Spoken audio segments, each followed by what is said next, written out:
The AAMC is pleased to welcome you to this MCAT Strategies student panel. We are recording. We'll make the archive available after, and we will email you once we post that. We did mute all participant audio. If you need help, please send us a message.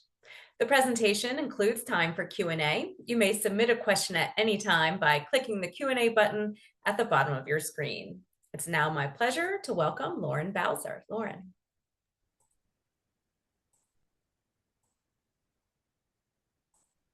Hi, everyone. Thank you for joining us today. I'm Lauren Bowser, and I'm Director of MCAT Preparation at the AAMC. And I'm very excited to welcome you all to our webinar today. To get us started, I want to introduce Dr. Shavonia Wynn. Dr. Wynn has more than 10 years of experience in medical education testing, so MCAT, shelf exams, USMLE Step 1 and 2, and over 15 years in higher education academic support. She currently serves as a medical education learning consultant for several medical schools and national organizations, including the Medical College of Georgia, Morehouse School of Medicine, UNCF, and MedEd Learning. Previously, she held leadership roles such as Director of Student Success at Belmont University's Frist College of Medicine, Director of the Johns Hopkins JUMP Program, and a Learning Specialist at the University of Arizona College of Medicine at Phoenix. Dr. Wynn works directly with pre-med and medical students, providing comprehensive academic support from matriculation through graduation. So for our session today, Dr. Wynn will lead the conversation with our students, and we'll have some time for questions at the end. So a reminder, you can submit questions at any time using the Q&A feature. So with that, I'm going to turn things over to Dr. Wynn. Thank you so much for that warm introduction and welcome everyone.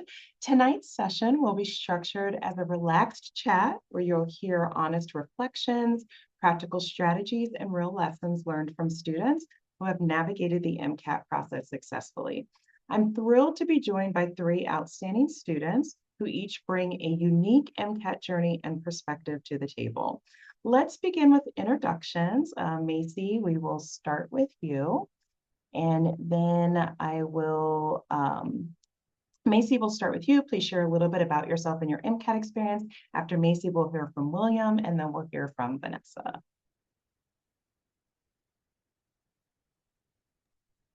All right. Hi, everyone. I'm Macy. I'm a third-year medical school student, and I'm at the Medical College of Georgia. I'm applying urology this year, so that will be coming up this fall. And I took the MCAT once. It was after my junior year, and I self-studied for 2 or 3 months. And that was right after finishing all of my relevant coursework, too. So that definitely kind of snowballed into it.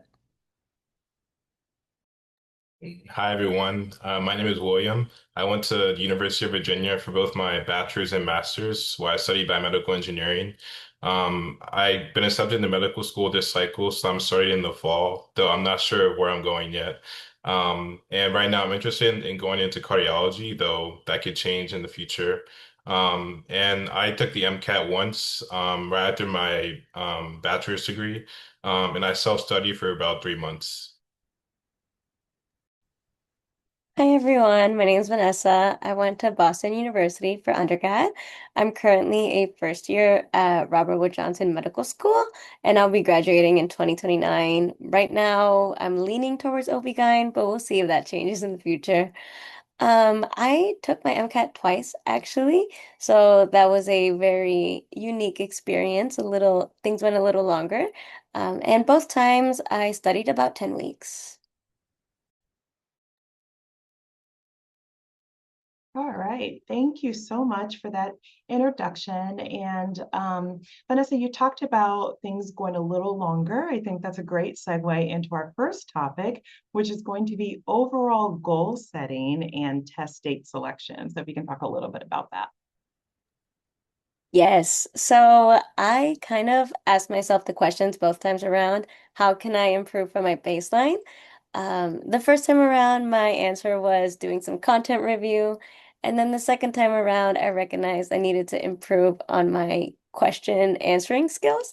So I kind of worked backwards from there. I was very realistic with how I study.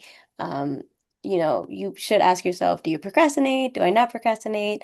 So I gave myself about 10 weeks the second time around to do both a little bit of content review, but really refine my ability to answer a question in a timely manner. Yeah, thank you so much. And so, yeah, setting goals and having a goal date is truly important because then, as Vanessa was saying, then you can count backwards to see when you need to get started. So that's probably the first step of what you need to do is like, what is that overall goal? I I know that from working with pre-meds for many years, getting started is often the hardest part. And so, William, I know you had mentioned when we were talking before that you feel like you had a really strong start for the MCAT. Can you talk about that? Yeah. So for me, I think one of the first things I did was I took an initial diagnostic just to kind of see, where I am at the beginning. And for me, the diagnostic that I took, it was a Blueprint half-length diagnostic, which is really great and it's also free, for everyone. So I did that diagnostic and then I kind of was able to see where I'm weaker at and kind of my weaknesses. So for me, I was weaker in cars and biology, so I knew that when I was kind of making my study plan and getting started that I had to focus more on those subjects.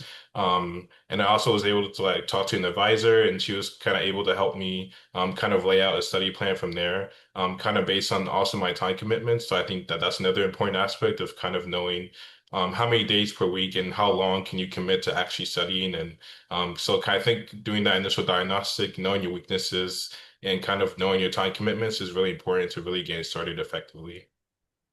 Yeah, absolutely. And then, Vanessa, you talked about starting, then you talked about restarting. Can you talk a little bit about that and share some advice?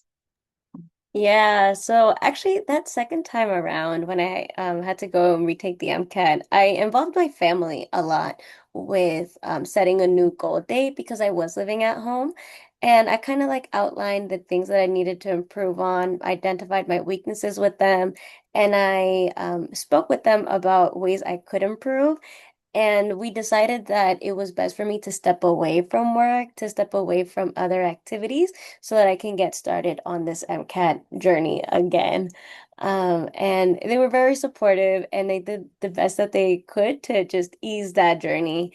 And I personally used Google Calendar every week. So I kind of set like timely goals for myself. And I love the Google Calendar function because you're able to move things around. Unfortunately, our days are not static. So you can plan it as much as you want, but things end up happening. You end up having to move things around. So Google Calendar really like helped me with that function. And I made sure to use it as every day the second time around to make sure that I was on top of everything that I needed to get done.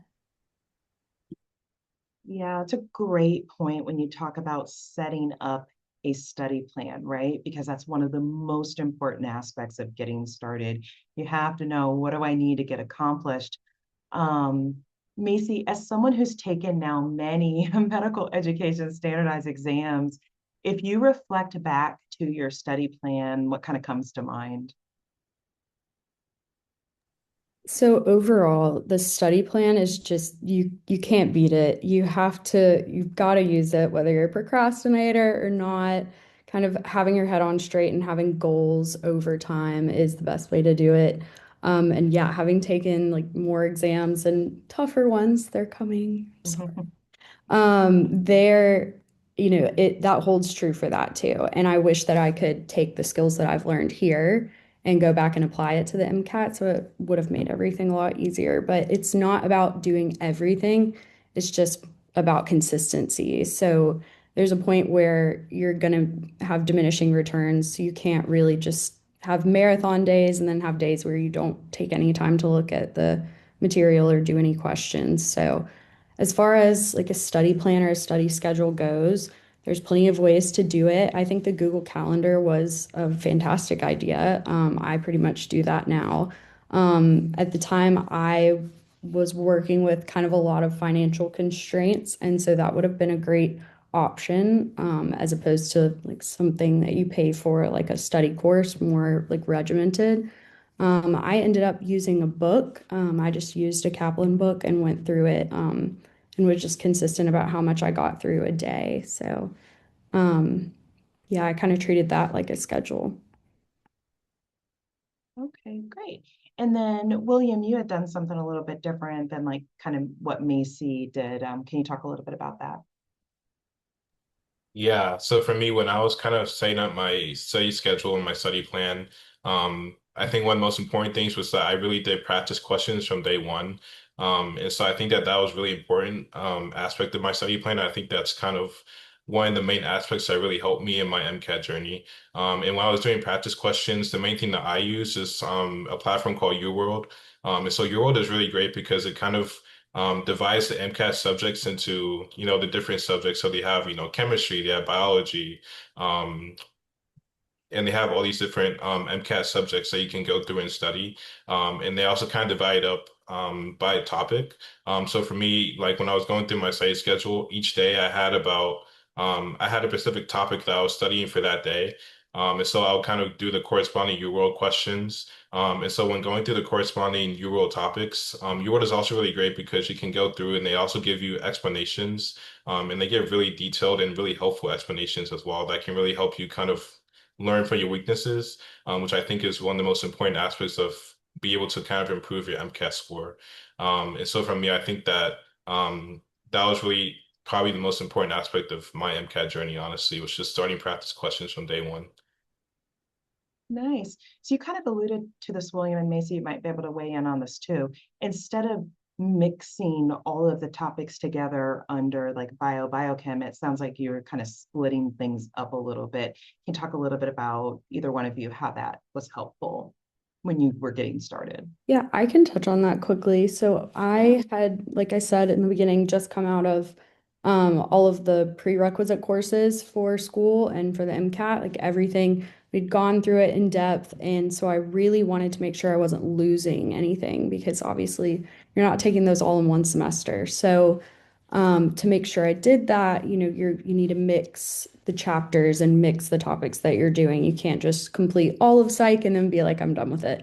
So it seems intuitive, but I feel like if you are just trying to chug through a list of topics, you can leave some behind. So mixing the topics in as you go along, rather than knocking out an entire section of the MCAT at once, is definitely the way to go there. Mhm.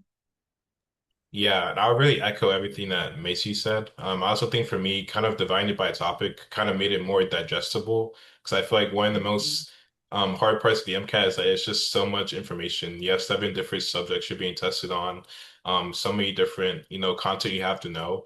So I think for me, kind of dividing it up by topic made it a little bit more digestible and a little bit more easier to kind of go through throughout the summer and kind of having that plan kind of allowed me to kind of stay on course so that I make sure that I'm covering all the topics I need to know for the actual testing.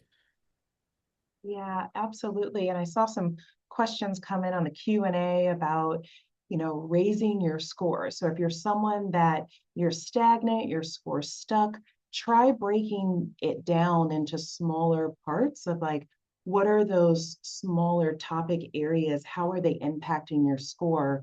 Clean those up, and the overarching area will start to move as well. So that's one thing you can do if you're finding that score is staying a little bit stagnant. Um, I know one thing, especially if you've already started studying for the MCAT, you're probably feeling that push and pull of content review versus practice questions, right? How much content review do I do versus, starting how much time to devote to practice questions?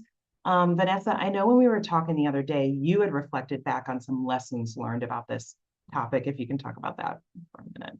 Mhm. Yes. So the first time around, I got very carried away with content review, which is great. You need to know the content to be able to answer the exam, but you also need to be able to digest the information from the question to be able to take the exam.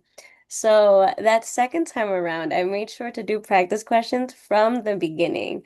I, of course, had topics I could refine on, physics being one of them. So I used the sources to my disposal. YouTube video. Never doubt the power of a good YouTube video.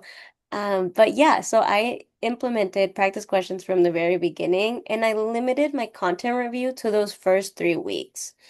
And one of the things I really learned that second time around, it kind of like I shifted my mentality, was that practice questions themselves are content review, especially when you go back to review those questions that you get wrong.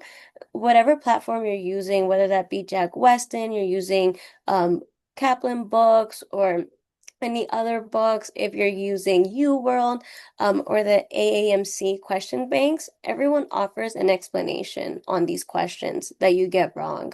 So whenever you review those and you're looking back and you're, interacting with the material this way, you are doing content review, and that is reinforcing topics that you thought you had right, but, weren't quite there yet. So make sure to go back and review those questions because practice questions will absolutely, they change the game for me. So, Yeah, thank you so much. And Macy, I know as a third year medical student, you probably have a lot to say about practice questions. So can you talk about that? Yeah, so having been through a lot of the bigger tests now, practice questions have become just the way that I learn pretty much in general. Like they are what I do every day to study. So I think that I definitely had a learning curve as far as questions go because I was the type that, and none of us want to feel dumb. We all want to go to medical school. And so it's like, you don't want to see a question on something that you haven't learned, never touched, and get it wrong. It doesn't feel good. But that's something that, again, like she said, you kind of have to change your perspective on it into more of a this is my content review too, and nobody's penalizing me for getting this question wrong. This is me teaching myself. This is me trying to think through it. Because the test, again, like there's all this material that you're never going to get around to every single bit of it. But even if you did, if you don't understand how the test thinks and how they're going to ask you that material and start practicing that from the beginning, then it doesn't matter how much you know because you're not going to be able to get it done in the time period that you have to. Um, so it really does come down to practicing reading the questions, practicing answering the questions, because you have to think like the exam thinks. So when you do the questions, they're like showing you the gaps in what you like know, and then they kind of help you prioritize what really matters too. So you don't get stuck on individual bullet points in like your book or your content review. So just treat it as an opportunity. It's not a failure if you get it wrong, and spend a lot of time reviewing, more time reviewing than answering for sure, because that's how you learn. So just that like mindset set like shift alone is just was everything when I got here and started studying for more exams. So Yeah, absolutely. And for those students on the panel of like, okay, now we're hearing a lot about practice questions. Where can I get practice questions from? There are places where you can get that have a lot of practice questions. So Khan Academy, there's 3,000 free practice questions, and Khan Academy is going through right now updating certain sections on there. So that's really great. Check it out. They've made a lot of really great changes and they've been updating passages in there. The AAMC, they have practice questions in there. That's the official material. And there's fee assistance for those as well, which is great. And then Jack Weston also has like free practice questions too. And so you can make use of those. There's like thousands of practice questions on that website. But then you've also heard from some of the panelists about UWorld, and you'll continue to hear them kind of talk about that as well. So both are important, right? So content review and practice questions are important. I think bottom line though, number one, at some point, absorbing information through content review is going to have to end because, right, we don't get points for learning and absorbing, you only get points for applying. So as Vanessa was saying, right, like you have to be able to make sure that you can answer the questions. So have a deadline for when kind of that content review portion is going to end, but make sure along with the content, you are constantly applying it through practice questions. You're going back and forth, back and forth, back and forth, right?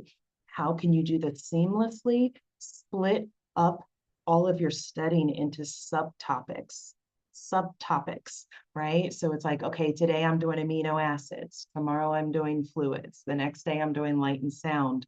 And then make sure you're going back and forth between content, practice, content, practice, content, practice. And then at some point you can switch over and you're doing a lot of practice.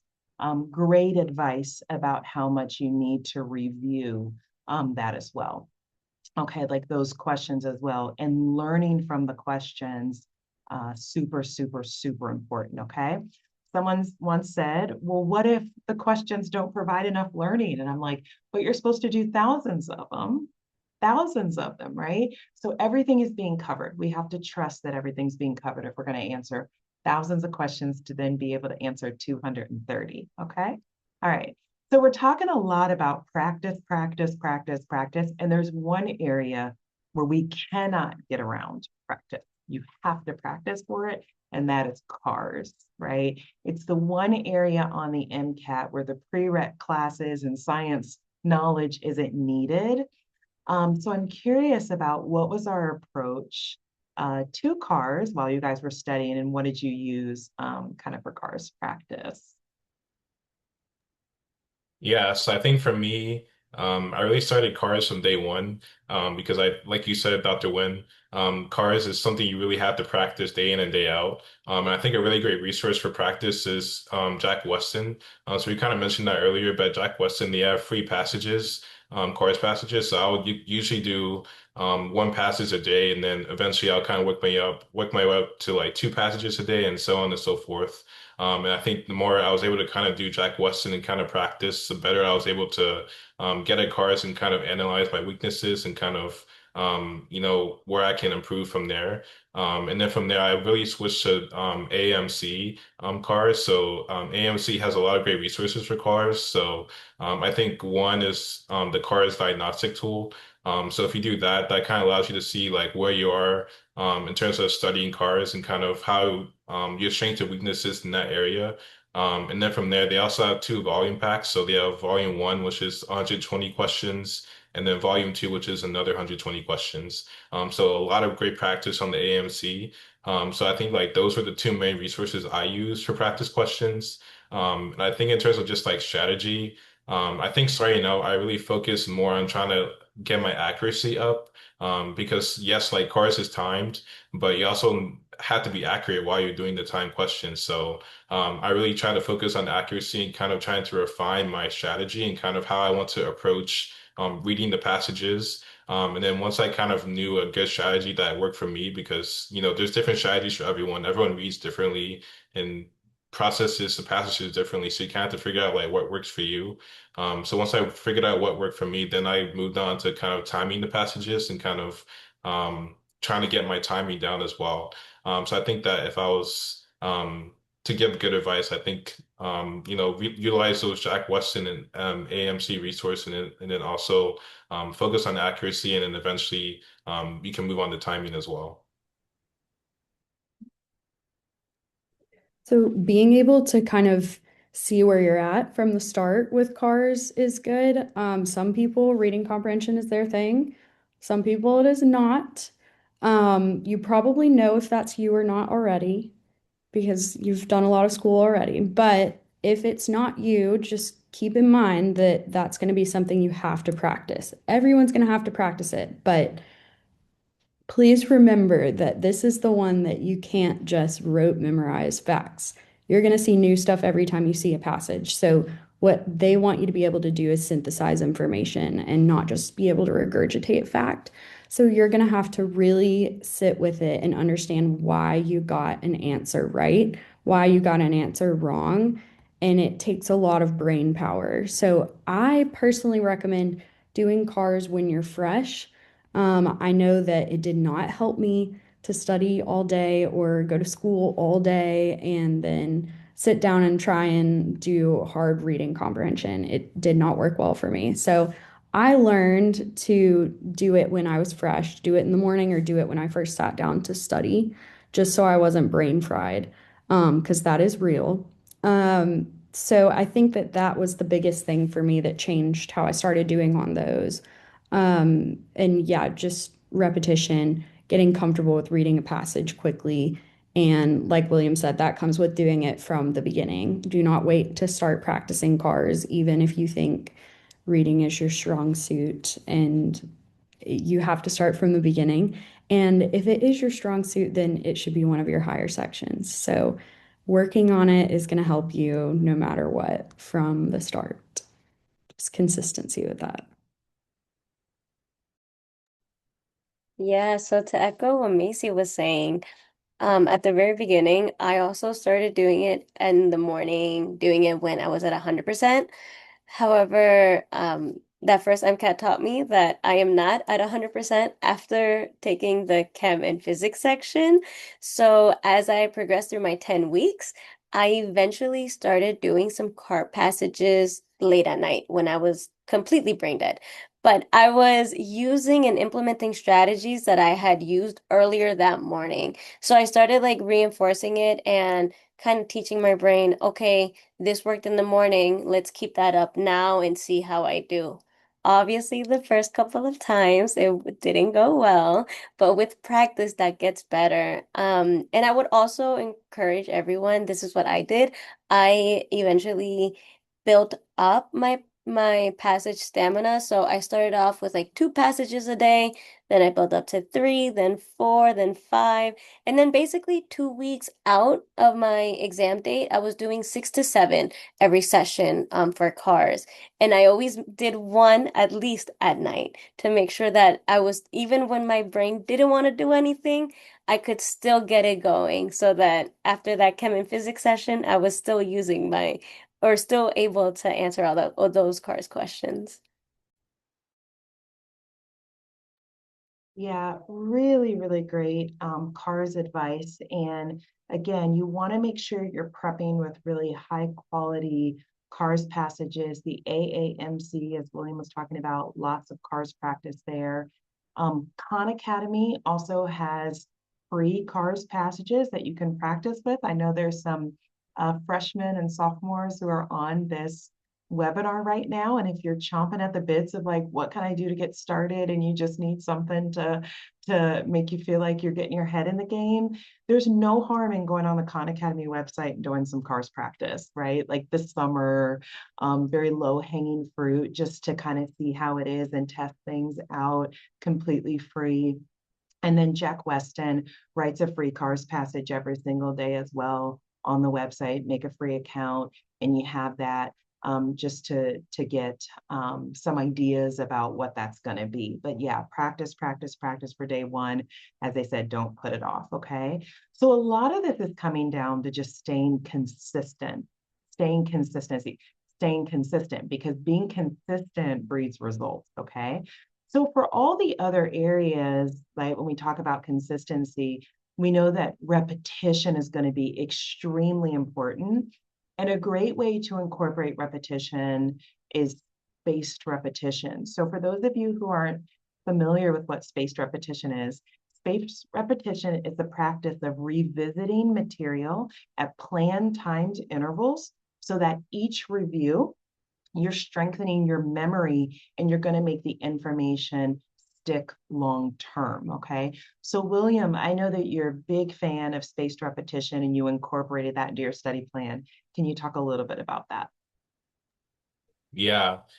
So like Dr. Wynn said, I love space repetition. And I think the main platform I use for space repetition is something called Anki. So Anki is a free open source platform. It uses active recall and also space repetition. So active recall essentially it forces when you're doing flashcards, it forces you to actively recall the information as opposed to passively kind of taking it in. And that active recall kind of really helps with memory retention.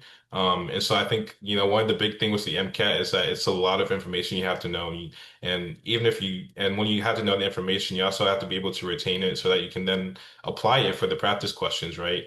And so I think Anki was really great for that. And Anki also used spaced repetition. So whenever you do flashcards, Anki kind of allows you to choose, is this flashcard more difficult or is it more easy? And so if it's more difficult, then it would appear more frequently.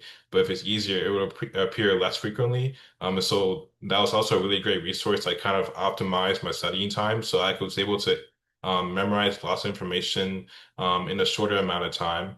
And so for me, Anki has two options. You can either do pre-made decks or you could kind of make your own flashcards. So just for kind of um, time's sake, I use a pre-made deck. A really popular one is something called Miles Down. And so that's the main deck that I use. And so there's different kinds of Miles Down decks, but the one that I use follows the Kaplan books and divides it into subtopics, like we were kind of talking about earlier. So when I was doing my content review, I'll kind of go through the subtopics of the Kaplan book, and I'll kind of do my Anki questions Anki flashcards in the morning. And then after in the afternoon or in the evening, I'll kind of go through and do U-World questions that correspond to the topic for the day. And so that kind of allowed me to kind of see how I'm retaining the information from Anki and if I'm actually be able to retain it and then apply it to practice questions. And Anki is also good because, for instance, when you're doing like something like practice questions like UWorld or Khan Academy, you can also kind of look at the questions you're getting wrong. If there's a topic you're confused about or if something you need more clarification, you can also make flashcards and Anki based on that topic. So if I got a question wrong in UWorld or Khan Academy, I could go back and make flashcards and then be able to make sure that I don't get the question wrong in the future. That's kind of how I was really able to hone in on my weaknesses and then improve my score. But there's also Quizlet is also another great resource. So some people may not like Anki for whatever reason. Maybe they don't like the way it's laid out, or maybe it's confusing. But Quizlet is another way. Quizlet is another platform you can use, and they also have spaced repetition. I think I'm assuming most people have probably used Quizlet in their life before. So I think that those are two great resources for spaced repetition that really helped me in my MCAT journey. Yeah, absolutely. So for those of you that are listening, if you're like, hey, I'm having trouble improving my score in this one section or in a couple sections, or your score is stagnant, it could be because you're not reviewing enough, right? When we talked about, are you practicing enough? Now we have to ask ourselves, are you reviewing enough, especially when we talk about studying over a long period of time, right? Spaced repetition is a daily activity. You have to do it every single day in order for the algorithm to work. And so it is a commitment, but it's a commitment that will pay off big time as long as you're using it correctly. Okay. So do a search. If you're searching on the internet for some of what William was talking about, you'll find that. And I've also found that YouTube is a great source to go through. Number one, it'll show you videos on how to actually get Anki set up. It'll also show you how previous students have used it for success, how you can make your own cards, how you can use a pre-made deck. So don't hesitate to check out videos of other students using Anki for the MCAT on YouTube. And that's what it's truly about, right? Where we talk about consistent studying day in and day out, showing up for yourself, even when it's hard, even on the days where you don't feel like studying. A few hours of focused, active learning is far more effective than an entire day of passive, distracted studying. Okay. So quality is always going to outweigh quantity. Macy, I know we were talking about this the other day and you were sharing some of your thoughts, and if you could talk about those in terms of like day-to-day studying. Yeah, so I think testing fatigue is a big thing people worry about. Studying fatigue is a big thing people worry about. And the whole quality over quantity thing is something that I didn't learn until I got here and got into medical school. And because you're doing so much studying, you have this kind of, and I'm sure some of you are kind of feeling it too, about even about the MCAT, but like this study guilt. Like you feel like even if you've studied for a long time today and you've put in some really good work, it's the end of the day and you have time. So you just should be studying more, even though you're brain fried, even though you're reading and you're doing questions and nothing's going in, you should be doing more. So that's something that's difficult kind of to combat. But just really think about the quality over quantity thing. If you really are putting in the effort your brain should be tired after so many hours of studying. You do need to give yourself a break. So it really does come down to, am I just staring at this and nothing's going in my head? Because then you're just making yourself miserable. You can go on a walk. That's going to refresh you. You can go eat, go with your friends, go do something because there will be time to study again. And you don't want, maybe you're fresh at that point, and that's when you could be studying. So just use your time wisely and don't like waste your time just staring at stuff that's not really sinking in. So I think that was a big thing. As far as Anki and spaced repetition goes, that is huge. So Anki is something that everyone uses in med school or spaced repetition of some kind. And I had not heard of Anki until I got to medical school, and it was quite a learning curve. So honestly, if that seems kind of up your alley, like the flashcards and the spaced repetition seems like a good idea to you, which it should be, you definitely should look at those YouTube videos because there is a bit of a learning curve, and it did take me a second to kind of get set up when I got here. So I feel like my peers who did know how it worked already and were used to the kind of user interface is not lovely, but once you're used to it and you know how to work it, it's such a great tool. So definitely kind of get your feet wet with that. And I think it's very, very, very helpful. Um, yeah, I think, yeah. So just day to day though, staying motivated is a little bit difficult, and I understand that. And I think that just remembering where you're going, remembering that you have a goal, sticking to a study plan can kind of help you see the light at the end of the tunnel. If you're concerned about like procrastinating, I know a lot of people ask about that. Like, how do you just kind of get on it without putting it off? Again, I know we kind of sound like a broken record here, but a study plan to help you focus is huge. Like, you can procrastinate, you can kind of get tired, be a little burnout sometimes and still be here. I'm here. So you can do it. Just make sure that you stay on top of your plan and um, just use your time wisely, I think would be my biggest things for day to day. Yeah, Maisie, you bring up a lot of really great points, especially about um, staying on top of your plan because we're human. There are going to be days where you don't feel like studying. I mean, nobody feels like studying every single day for years and years and years, right? But this is where creating a habit comes in. And this is where staying consistent comes in. And I'd give you the example if it's kind of like losing weight, right? Like if you want to lose weight when we think about that, it's like if you have like two really good days and then three really not great days, you're not going to see results. You have to have some consistency put to it in order to see results.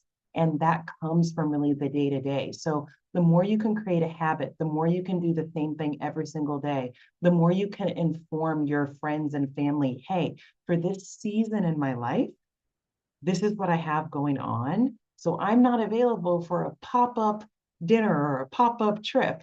I'm available for something scheduled, but this is really important because it is my goal. So the more you can let people in your life know what you have going on, and the more you can learn how to sometimes say no or not right now, it's going to be really powerful. It's probably one of the biggest mistakes I've watched pre-meds make for 14 years of just like piling too much on their plate while they're also trying to study for the MCAT. So be careful about that. What can come off your plate? What can be moved and then put back on? So we have to be a little careful about that. And I know there were some questions in the chat about it, and we're going to answer those in just a minute, a little bit more about time management, because I know that's a huge topic. Speaking of tools though, right? So one resource I want to make sure that everyone listening to this call make sure that they prioritize somewhere within their studying is to use the AAMC materials because those are the official materials of the MCAT, right? I know you've heard us mention a lot of like third-party materials, and while a lot of the third-party materials are great, they do not author the exam, okay? And so we want to make sure that we are using the official materials. So I want to hear from all the panelists making use of those materials, or looking back, do you wish you would have done something different when it came to those materials? And Vanessa, we'll start with you. Yes, so I love the AAMC materials. I particularly really enjoyed the CARS question bank. So I did start off my studying with Jack Weston because I didn't want to use my AMC material too quickly. But by the 6 weeks out, I believe is when I started really using the CARS question bank.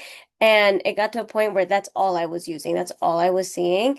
And it did help a lot. It helped with the confidence, especially after a really good section. So definitely recommend those. I absolutely love them. And I did use 4 practice questions. So my practice questions were or practice exams, sorry. My practice exams were, I had them set up differently each time I took it. The first time was basically untimed. I did it uh, to my heart's content. I use as the break, I use it as long as I needed to. I took as long as I wanted to with each question. And then that second time around, what I ended up doing was I looked back on how much time I used the first time, and I kind of cut back by like half an hour or an hour, depending. I don't remember off the top of my head how long I took that first time, but I cut back that second time. The third time I used full testing conditions, but I took it at whatever time of day. I think it was in the afternoon is when I started. And then the last time was full testing conditions, early morning. I prepared the lunch that I had for my exam day, and I basically like gauged, all right, this is how I'm feeling, this is how I'm doing, and highly recommend. It worked really good for me, and I hope it works really good for someone else out there. Yeah, so I would just kind of echo everything Vanessa said. So I think going off like the cars question pack. So there's the cars diagnostic tool. There's also the two volume packs. So each volume one and volume two are both 120 questions. And I think for me, I use like Vanessa, I use it later towards the end of my studying because I kind of used Jack Weston at first. But I think for me, I saw the biggest jump in cars once I started doing the AMC cars materials. I think that it was really helpful and it really kind of, I think it was very similar to the actual exam. So I think it's really helpful to just kind of see like where you are and then also kind of be able to practice questions that are similar to the actual exam. And similar to Vanessa, I think I did 5 practice exams for the AMC. And I also try to really do it in like emulating test conditions. So I would, wake up at a certain time, wake up in the morning. I would have designated breaks. I would kind of pack my lunch. And I think that doing it as close as possible to the actual test conditions kind of allowed me to really see as accurately as possible kind of where I am in terms of studying for the MCAT and kind of where I am right now. And I think that AMC practice exams are also the closest you're going to get to the actual MCAT exam.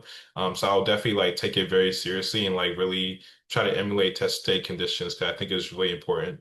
But the AMC also has a lot of other practice questions. So they have the independent question bank, which is 150 questions. So I think it's 30 questions for each subject, which is really helpful as well. They also have the section bank. So the section bank is like 100 questions for biology, chemistry, and then I want to say physics. But it's 100 questions each, and it's also like it's pretty difficult. I'll say it was more difficult than the actual MCAT exam. But I think it was really helpful for kind of preparing me and also kind of allowed me to see some more difficult questions that I might see on test day, which I think was also really helpful. So I think just doing as many practice questions as possible. I would really recommend doing everything if you have time, because I think it's really important. But then also just kind of also doing the practice exams and kind of trying to emulate test conditions. And I also kind of recommend doing it a little bit closer to your test dates, just so that you can kind of have more time to go through practice questions and content review, and then kind of like see where you are in that aspect as well. Yeah, so I remember when I said that you have to respect how the test thinks and how the test is going to ask you questions. That's where this comes in. So, like Dr. Wynn was saying, like the AAMC is going to be the closest to what you're going to see on test day. That's what you want to see when you're down to the wire. You're emulating test environment, just like they were just saying. You definitely want to use that material in that setting. Um, I'm really impressed with these two and like how they studied for the MCAT, honestly, because they're going to be so well prepared for school. And yeah, it's just great. But I definitely get to look back and be like, there are a lot of things here that I'm listening to that I wish I would have done for the MCAT as well. So the definitely emulating test conditions is a really, really good idea. I do that now, very helpful because that will help you with kind of test fatigue. I actually, a couple of times when I took my practice tests, well, I guess this is now, but when I take practice tests now, I will actually add content either at the beginning or at the end of a practice exam if it's shorter than what the actual test day is going to be, just once, just to see how you feel at the end of such a long exam. Because a lot of the practice tests, correct me if I'm wrong, but I don't know if they are full length They're as the full they lengths. are the Yeah. full length. Oh, Yeah, the okay, full lengths. great. Okay. Well, Yeah. yeah, that's the biggest thing is the testing fatigue. So Mhm. as long as you can kind of start when you're going to start the exam and finish when you're going to finish the exam, kind of get an idea of how you're going to feel. I think that's the most important part of taking practice tests. Because you're not really going to be able to get a better gauge of, how you're going to feel on test day and also how you're going to perform on test day. So I think that's good. Yeah, absolutely. And as we talk about the AAMC official material, if anyone listening to the call has any monetary concerns for that, you can go on the website. They have a fee assistance program. And if you qualify for the fee assistance, you get all those materials for free. So do not go without. Apply. They have a great website where you can see if you're eligible to qualify for the fee assistance program. Go on there if you have any questions. You can reach out to the AAMC and ask, like, hey, do I qualify for this? But that's going to be important that you have those official materials. Also, there are free practice exams that are already on the site, whether you have the fee assistance program or not. So there's one scored and one unscored. I would not recommend if you're like a freshman, sophomore listening, it's a little too early to use them. You want to do them where you've really completed the majority of your prereqs to do that first one, because the prereq courses, that's the material that then you're going to see on the MCAT. So you want to make sure, you're starting to use those once you've done the majority of it. And then we'll talk a little bit with the panelists about when they placed those. We'll answer some of those questions. But yeah, bottom line, practice exams are so important to mirror test day. And I know Vanessa and William, you guys both had some really great test day advice that you wanted to share with everyone. Yes, so I have a couple unique test day advices. My first being that, I did get a chance to redo everything I wish I could have done. So one of those things being I got to test drive to my location where I was taking the exam.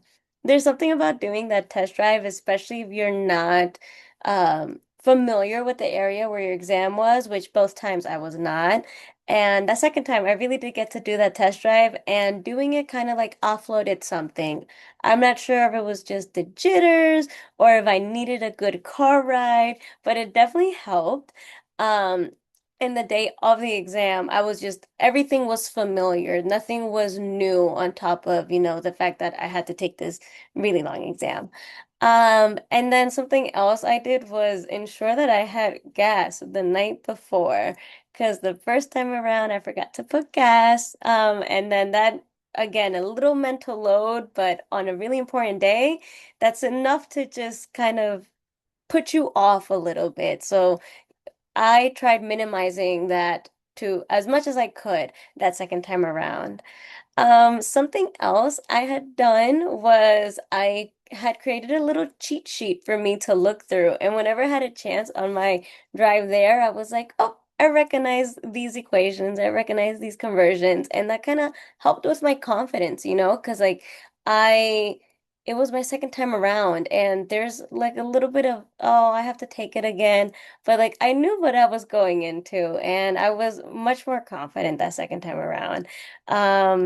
But yeah, and I had everything packed up. I had my lunch packed up. I had my outfit picked out. I had my hair picked out. Like I knew exactly what that morning was gonna look like. And because I had emulated the testing conditions that last time around specifically, it just felt really confident. Like I knew what I was going into. The only unfamiliar thing was the actual cubicle I was gonna be sitting in, but everything else I had emulated to the best of my ability. Yeah, I'll say for me, I think one of the most important things is to make sure you get a good night's sleep. I would really not recommend trying to cram the night before, because I feel like at that point you're not gonna retain the information. It's not really gonna help you on the exam. So I really recommend at that point really trying to get a good night's sleep. Try to get at least, 8 hours and really get a full night's rest because that's gonna be really important because the MCAT is 7 hours long. It's a really long test. So if you go in and you're really tired or you're running on 3 hours of sleep, you're not gonna be able to perform to the best of your ability. So I think for me, I really prioritize a good night's sleep. I would also just kind of recommend maybe waking up a little bit earlier, because you don't want to be rushing out the door because if you wake up too late and then you kind of realize like, oh, I'm running late for my exam, then you're gonna be rushing, then you might forget something because there's certain things you have to bring. For instance, you have to have like a valid ID, so typically like a driver's license. So if you don't have something like that and you kind of rushing and forget that, then they won't let you in and take your test, and then that's can be a really sad outcome. So I think those would be two things that I would really focus on for test day advice. I also say just of course, you're allowed to bring like lunch and water. So I really packed something that I knew was going to energize me because I think they give you food, I think a few hours in. I don't remember the exact time. But at that point, you've already done at least a couple sections. Your brain's probably tired. So, having food that will really kind of energize you and like give you strength to do the rest of the exam is really important. I think for me, I packed like a protein bar and like, some fruit and stuff like that that kind of really gave me energy for the second half of the test, which I think is biology and then psychology and sociology. So yeah, I'll say just get a good night's rest. Try to make sure that you're running on time and make sure that you're not late. And then also kind of pack your lunch and water beforehand to make sure that you have something that will energize you. Yeah, excellent, excellent test day advice. And I want to let everyone know that's listening to this. I want you to walk in to the center with your head held high because you're proud of all the hard work that you put in to get a great score on the exam. Confidence is so important.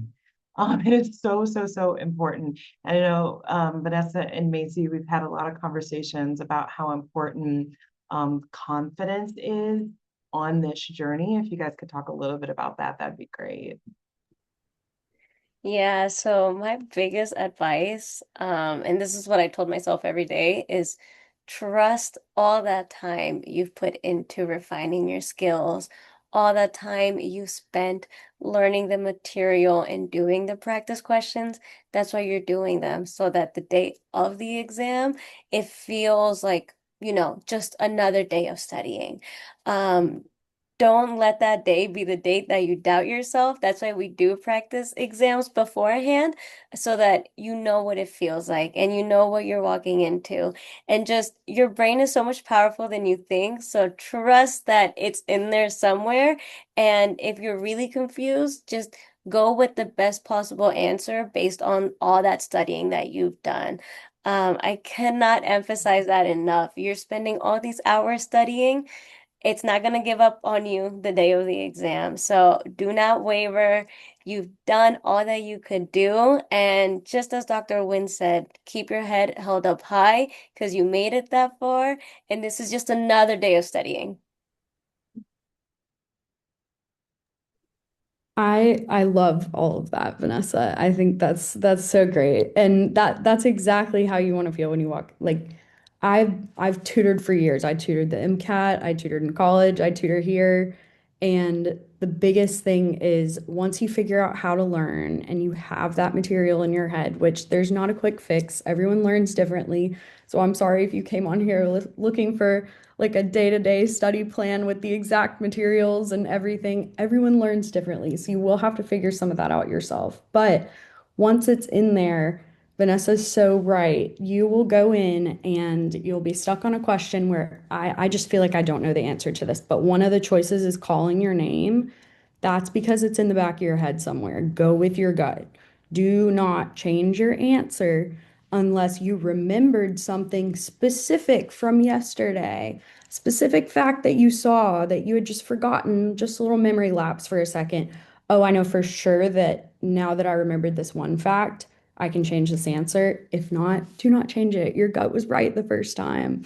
So I think and remembering that is really difficult if you don't go in confident. So I really think the most important thing when you walk in there on test day is telling yourself, if a question shows up and I don't know the answer to it, the goal is not stare at it until I figure it out because then you're going to be short on time. I know a thing or two about that.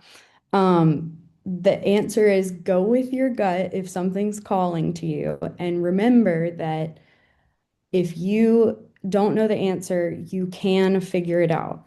Process of elimination it real quick, whatever you need to do. But if you go in confident, knowing that you are capable of choosing the right answer, even if it doesn't come to you right when you read the question stem, you're going to do a lot better than you would have. So I think that was the biggest thing for me with confidence. So I think that just being anxious about it doesn't mean that you're unprepared. Everyone's going to feel like that on test day. You're going to feel like maybe I wasn't ready for this. Maybe you walk out thinking, oh, that didn't go well. But remember how you felt, the week leading up to it, the when you scheduled your test. Remember how you felt then, and just keep in the back of your head that if you have a good gut feeling about something, it's probably the right answer. So just keep that promise to yourself. And yeah, from someone who's now 3 years into school, no major exam ever feels like fully comfortable. And you will have to adapt how you learn along the way. Um, and and in doing so, you develop a lot of confidence. So yeah, just keep pushing forward. Yeah, really, really powerful advice from students who have been there. And as we begin to wrap up our formal portion of tonight's conversation, I want to sincerely thank William, Vanessa, and Macy for their honest and vulnerability, for their honesty and their vulnerability and their willingness to share not just what worked, but also kind of what they learned along the way. What I hope everyone takes away tonight is that success on the MCAT is not about perfection. We are not going for perfection. It's about intentional practice, strategic review, and consistent growth over time. Okay. You'll hear people say it's a marathon, right? It is. Um, and so that's what's going to get you the results that you are seeking. Okay. And so now we would love to hear from all of you, and we have plenty of time for questions. So we're going to transition into our Q&A so that we can address your questions correctly. So please continue to put them in the Q&A, and we're going to answer as many as we humanly possibly can. I'm going to kick us off though with I think a really, really important question though that we got. And it's about starting out with a low diagnostic score, like that first practice exam you take. like really low, right? And someone talked a little bit about, man, I took that initial diagnostic and I'm looking at the score and it's so low, and they start to feel bad about themselves, right? Anyone have any advice? Like when you first start out and you take that initial diagnostic and it's low, but advice of like, how do you get past those feelings of you don't feel good enough about your starting point? I think I can comment a little bit. So I took the blueprint half-length diagnostic, and I think when I took it, I think I got like I want to say like a 490, like a 491. So I also got a really low score. And so for me, at first it was kind of a little bit discouraging, but I kind of knew that I think for me it was more of like a mindset thing that, I think, like Dr. Wynn mentioned earlier, the MCAT is a marathon, it's not a sprint. And so I think that, however long you want to study and for how long or for, how many days, I think it's really just important to have a growth mindset and realize that even if you started off a little bit lower than maybe you would have liked, that you still have so much time and opportunity to really grow from that score. And I think for me, I jumped, 70 points from my initial diagnostic to my final score, because I think I was just, I had a growth mindset. I was really consistent in my day-to-day studying. So I really followed my study plan. I really had the day-to-day studying, practice questions, and going through, all the materials that we kind of were talking about throughout the whole session. So I think it's just a matter of, being confident in yourself and knowing that even if it's lower, that there's still so much opportunity to grow and to continue to grow as you continue to take the MCAT and more practice exams. Yes, I think it's also very important to remember that we're all still students. We're all still learning. So it's okay to be in this point. It doesn't really mean anything long term. It's very important to start implementing changes, though, and I feel that with every day that you spent studying, that's what's really going to boost your confidence. And then eventually, when you start taking those practice exams again, you'll realize, oh, all that studying has fruit. Like there is fruit to my labor. So making sure that you just show up for yourself every day, even if it does feel a bit discouraging, right? Like I remember when I got my first score back, I was like, oh, I could have done better. And I did do better because I made sure to show up for myself every day. Like it's a learning curve. It's not anything that it's innate to us. So definitely just keep showing up for yourself. It's okay that you're here now. Just know that tomorrow doesn't have to look like today. Yeah, I can briefly. This doesn't work for everyone, but I just let it fuel me. Like, I just let it make me angry. So if I see a low score, I'm like, I don't like that. I don't want that. So it kind of fueled me to change it.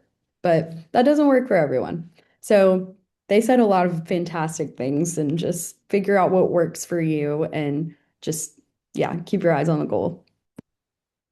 Yeah, I love it. Use it as a challenge. It's not where you start. It's not where you start, it's where you end up. So don't let that be a barrier to how much progress you can make over a long period of time, which I think is great. We got a really good question about how did you guys review incorrect answers when you were answering your practice questions? Like, can you talk a little bit about reviewing practice questions and best practices kind of for that? I can go first on this one. So I found that getting a second pass on it a different day worked really well for me. And this kind of, again, this goes differently for everyone, but what worked for me was kind of reviewing it as I went along, as long as it wasn't just a sit down, like full length practice test. I was not reviewing an 8 hour exam right after the exam, I promise. But when you're doing practice questions, reviewing them as you go or reviewing them right after that day is really good. I felt that what helped make it stick for me and still does is reviewing it the next day. So if there's anything that I'm reading over in the explanation to this question that I didn't remember, even though I did this question yesterday and looked at the answer yesterday, if I'm still looking at it like this is foreign, then I'm going to write that down. or I'm going to make sure I get those Anki cards in a deck and make sure I see it again. Because if you can work on your weaknesses, I think that's a big thing. So you need to review all of the questions, but if you spend special time on some stuff that you just really, it didn't sit right with you the first time, I think that's where you're going to see the most growth. So that's kind of how I approach review. Review is where I do spend most of my time learning.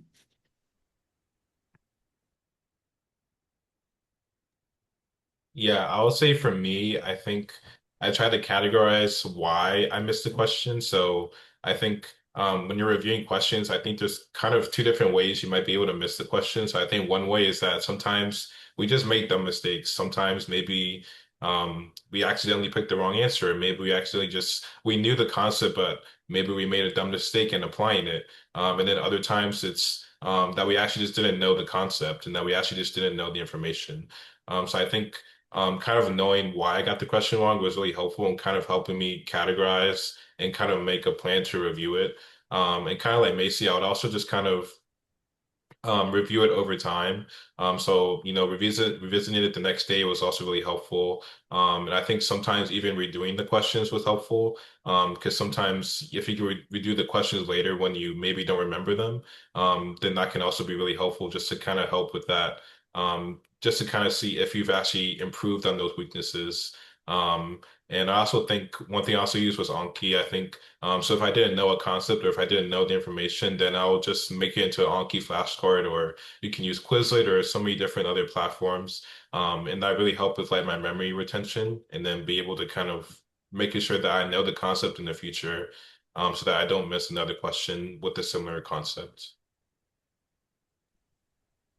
Yeah, so I also categorized them. Was it a silly mistake? Was it that I'm not comfortable enough with this material?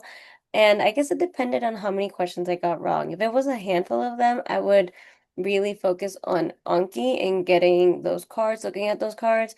But if it was more than a handful, then that's when I would give myself a little bit of leeway to do some light content review so that next time I see these questions or if I, go back to them tomorrow, I'm much more confident and I can reference that content review that I did to, really reinforce what I just learned.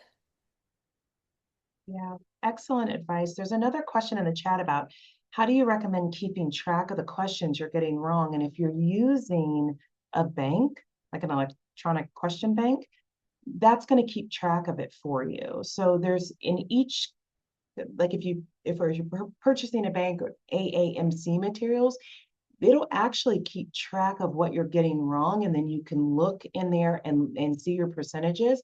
I always tell students, if you're below 50% in any area, you're not going to like the outcome of that, because that means you're not getting half the questions correct. So that 50% needs to be your first baseline in a sub area. Am I getting at least half of these questions correct? If you're not getting at least half of the questions correct in that area needs some love. It's going to need probably some content love. If you're below 50% in that area, okay? But really great advice from the panelists on that. I want to talk a little bit about resources. So we got a question about how do you guys handle narrowing down which resources are best to use for MCAT prep? There are so many to choose from. And so advice about resource management. Yeah, so I have to limit myself because if you don't limit yourself time-wise, you can go down a rabbit hole for days, I feel. So I kind of gave myself like half a day to just look at the best resources, look at the best Anki decks, look at the best, I guess, Quizlet decks that there are now. And I was like, all right, this is what I'm going to stick with, and this is it. At the end of my first week of review, I kind of went back and I was like, is this working or is this not? If it wasn't working, I would make some tweaks. If it was working, I'm not going to play with it. There's always going to be something better. Someone's always going to recommend something else. But you just want to make sure that, again, there is fruit to your labor, that you are scoring better, that you feel more confident as you go through the questions. And ultimately, that's what matters. So I limited myself time-wise. I was like, gave myself 4-ish hours maybe, and I was like, this is it. I'm not going to play with it until the end of the week. And then I think the end of that first week is all the touching I did. I didn't move anything around anymore. And I just kept it as it was for the rest of my study period. Yeah, I think I'll kind of echo the same thing. I think it just comes down like everyone is different. So I feel like you just kind of have to try out different things and see what works for you. So I guess for me, I started out using the Kaplan textbooks. And so I'll be like reading from the textbooks and kind of like highlighting and passively going through it. But then I quickly realized that like I'm not retaining the information. So I knew from there that I had to like kind of make a switch. So that's when I kind of switched to Anki and kind of using the pre-made deck. And so I think just trying out different things and kind of seeing like what works for you, what works best for your learning style. Because everyone has different learning styles. Some people are audio, some people are visual, and so I think just kind of knowing that will kind of allow you to kind of narrow it down from there. And then once you know what works best, then you can kind of hone in on the specific resources that you actually want to use in your study plan. Yeah. So I, again, this kind of goes back to everybody learns differently. I said that already, but you really are going to kind of just have to try some stuff out and see what works for you. The resource overload thing is huge. It's huge in med school too. But yeah, you just kind of have to take some time to figure out how you learn best. Like I was shocked when I figured out that I could listen to a podcast and it did a lot better than me staring at a book or so you learn as you go. And for me, hearing stuff was really big. So if that's you, then Khan Academy, the MCAT course is 100% free. And Ninja Nerd is still like my favorite human on earth. So he will help you in med school too. So if you like kind of his teaching style and you like watching those videos, he's super, super helpful, has helped me for like years.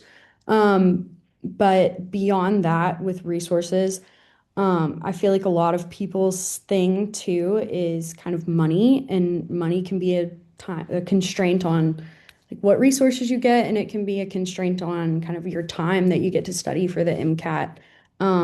I was working too, and I definitely I was not able to get like, a course or like all the UWorld and stuff like that. And all of those materials are really good.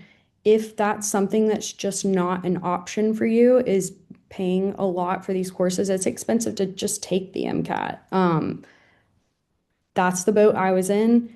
You can do it. Khan Academy, Ninja Nerd, and I got a Kaplan textbook, like the big one, which was great. But you can make it work. There are plenty of free practice questions now.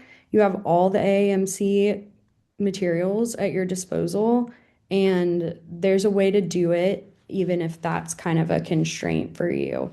So, that kind of limited my resources, so I didn't feel as much of a resource overload. So I guess that was the good part. Yeah, very true. There's so many resources. One thing I want to say before you buy anything, always do the free trials. Always do the free trials. They're so important. Loved Vanessa's advice about giving yourself a finite amount of time to do a bit of research and then sign up for free trials. Compare, compare the resources against each other. Watch, you know, the cell, like a video on the cell across different YouTube channels, or read the cell chapter in a book and read it in another book, and things like that, so you can compare the two. And then same with when you're looking for practice questions, try to do the same sections across different platforms so you can compare the interface, and the explanations is great to do. But trials, don't just buy something because somebody else said it was good. Make sure it works for you, do the free trials, then decide. Give yourself a cutoff point for when we're no longer gonna do resource explanation, because it honestly could never end. Also, remember, we have great tools now. AI, is really great. Of course, you want to make sure, you're checking some of it. It's not, always 1,000% correct, but it can definitely work and be a huge cost savings. So we got a ton of questions about practice exams, how many to take, when did you put them in your schedule, maybe like how far out was the last one that you took? So anyone can talk about practice exams and how you incorporated those into your schedule.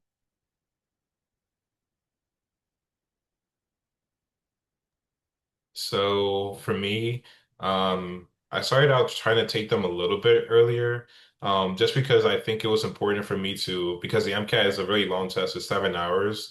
And so I think because for me, it was really scary to take a test that long because I'd never done it before.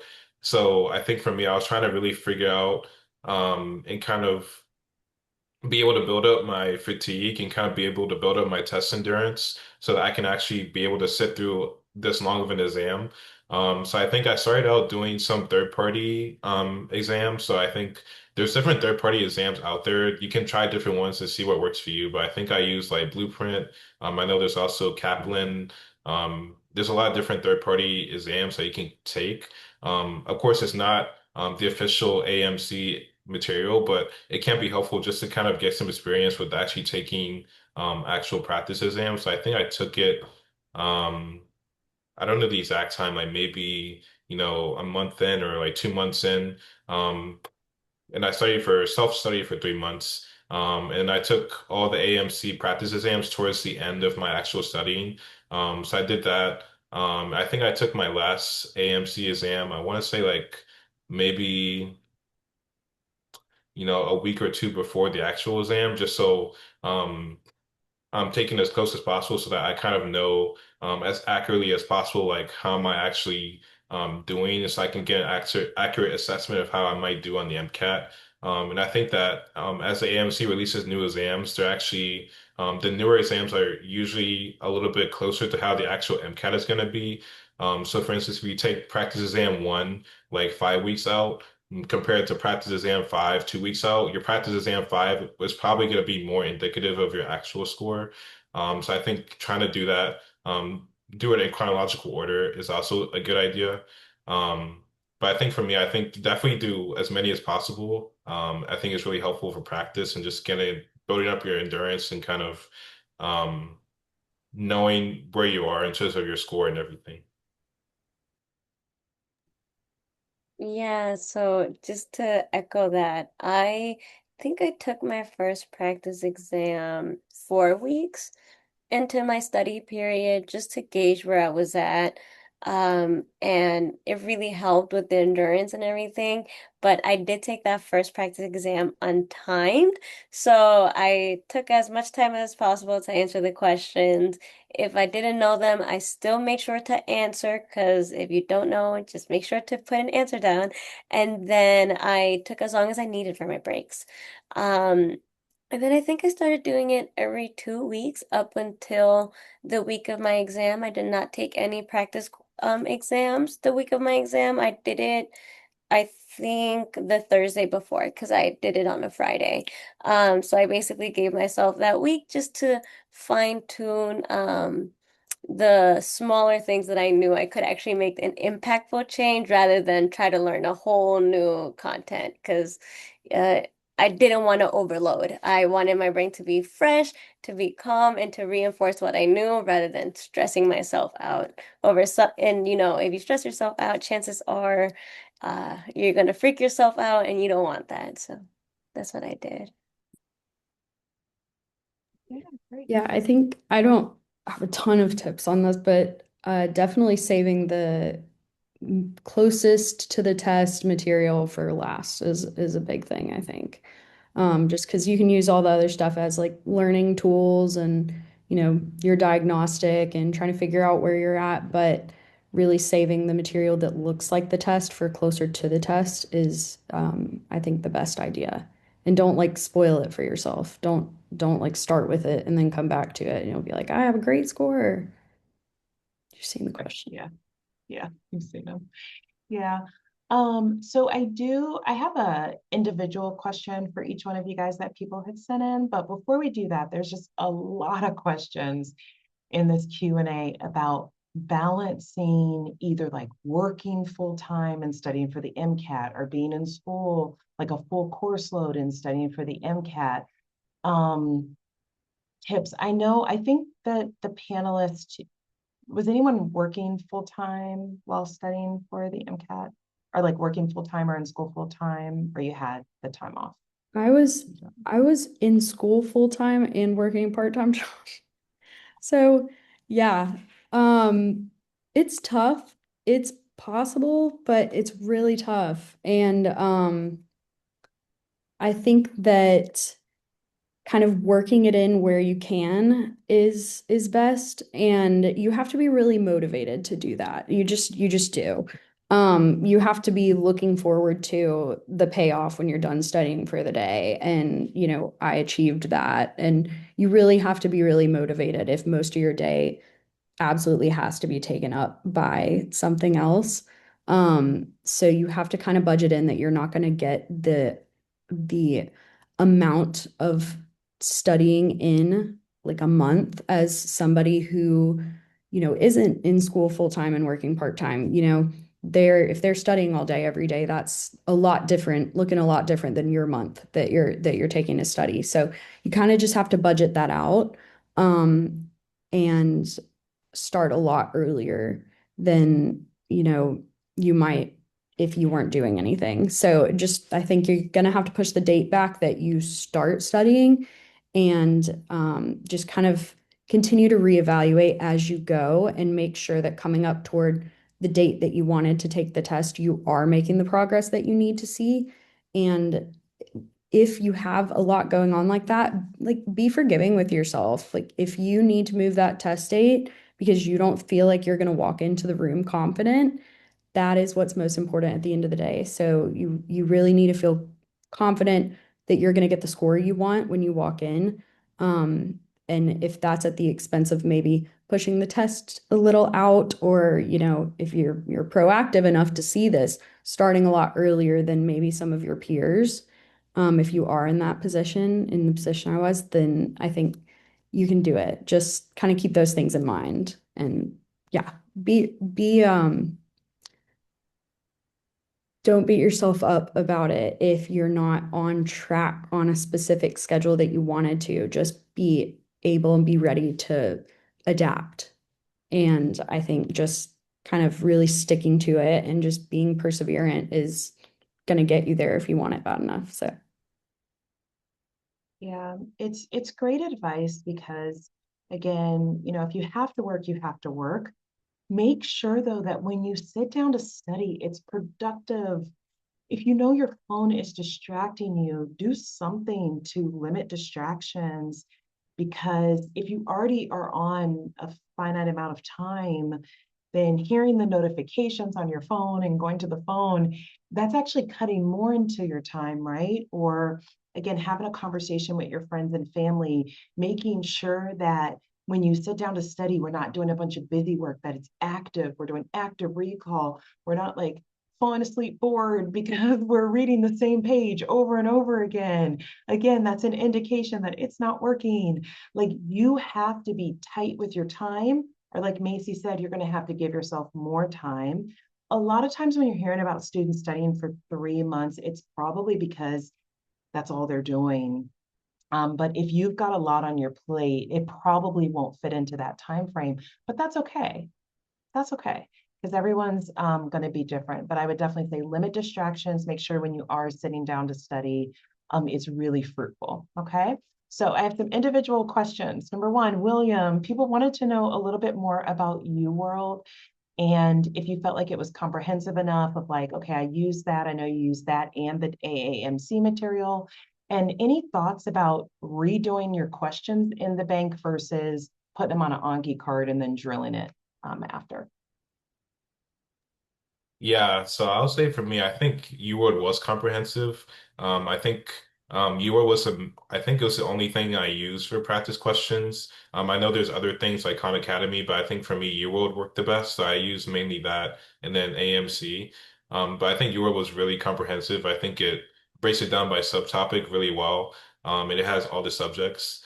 So I think that in terms of that, it was great. I think in terms of, making a study plan, I think some of the UWorld questions, some of it can be a lot. Like some subtopics may have like 200 questions or 150 or 300. So I think just, splitting it up by day, like maybe this day I'm going to do 50 questions from this subtopic or 25 or, breaking it down a little bit smaller can make it a little bit more digestible. And just in terms of, staying on track of your schedule, and not being overwhelmed. And then in terms of like flashcards, so if I was going back and like reviewing questions that I missed from UWorld, I would kind of first categorize it, like I said earlier, if it's like a silly mistake or if it's a concept I don't know. If it was a concept I don't know, then I would go back and Anki and make flashcards. And then, eventually down the line, I may be able to kind of redo the question. I think I would kind of not redo the question immediately because you probably remember it and then you're gonna remember the answer. Then at that point, you're not really learning from your weaknesses. You just remember what the answer is, right? So I think at least give yourself some time to kind of forget the question. And then from there, if you forget it and you don't know it anymore, then you can kind of redo it, and kind of see if you actually did learn from your weaknesses. But yeah, I think Your World is a really, really great resource. I think they have a free trial. I don't remember how long it Mhm. is. Like Um, 7 days. 7 days, yeah. 7 days. So definitely try the free trial. Try it out. If you like it, then I think they have different plans. I think they have 3 month plan, 6 months Mhm. plan.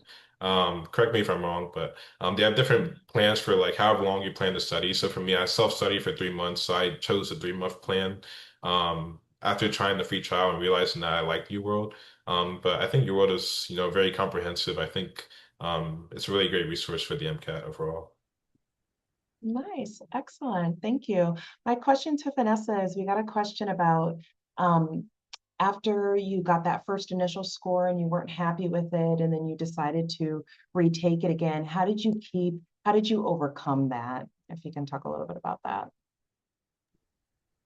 Yeah, so I had taken plenty of exams during undergrad by that point, so I kind of have this growth mentality personally, and I truly believe that everything can be learned. So I was like not happy with my first score, and I accepted that for what that was, but I recognized that there were things that I could have changed. So I kind of was like, let me change them. Let me implement these changes and see what happens.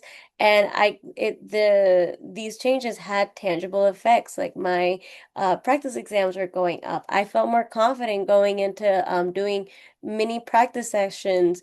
Every Jack Weston car section I was feeling better. I was feeling good. I wasn't feeling as fatigued. So I really like it's that growth mindset that I had prior to even coming into the MCAT. And I would like, if there's anything that I could tell anyone here is everything can be learned, everything can be taught. Do not feel discouraged. It's okay if you don't know something. That's why we're students. That's why we're learning. This is just day one of so many more to come. So I didn't let that boggle me down. I gave myself the permission to be sad. But echoing what Macy said earlier, I kind of let that sadness fuel me and I was like, I can do better. And I did better. And now I'm a first year. So it's possible. Definitely keep walking the walk. Don't let yourself be discouraged. Some study days you'll feel a little bit more fatigued, and if that's the case, that's why I use Google Calendar. So I can move things around and I give myself that rest day or that rest hour or whatever felt good. But yeah, that's what I did. Yeah, thank you so much. And to close us out, Macy, there's several comments in here wanting to hear from you about what are study tips that you use as a third year medical student that you look back and you're like, wow, that really, really would have helped me as a pre-med while preparing for the MCAT. I mean, I could write an essay, but I have 2 minutes. Don't be afraid of practice questions. That's really how I learn now. And you kind of just have to be okay with getting something wrong and really telling yourself it's content review. Second, make sure it is content review. even the ones that you get right, like the explanations are going to tell you something about it that literally the next question is going to be like they're going to ask you that like 3 questions from now. So read the explanations because that's what makes it content review. So don't just take them. That's not. And if you're nervous about like flying the nest with content review wise, like hearing that, oh, at some point I got to switch over to only practice questions, you're still reviewing them. That is content review. You're just not going through a chapter, going through specific videos. You can always go back and rewatch specific videos that helped you. I do it all the time, and that's kind of what makes them stick. So don't be afraid of like making that jump and then kind of letting it tell you where to go and where to focus your time. Like focusing on your weaknesses is really, really important, especially if you've just done all the prerequisite classes. You don't really know where to start if you've spent a lot of time on 90% of the material that's on the MCAT just now, like last month. So you don't need to start from scratch with content review. I mean, you can, but doing practice questions right from the jump will work for you. You will get a lot of them right, and just don't let it hurt your feelings when you get them wrong because they are a learning tool.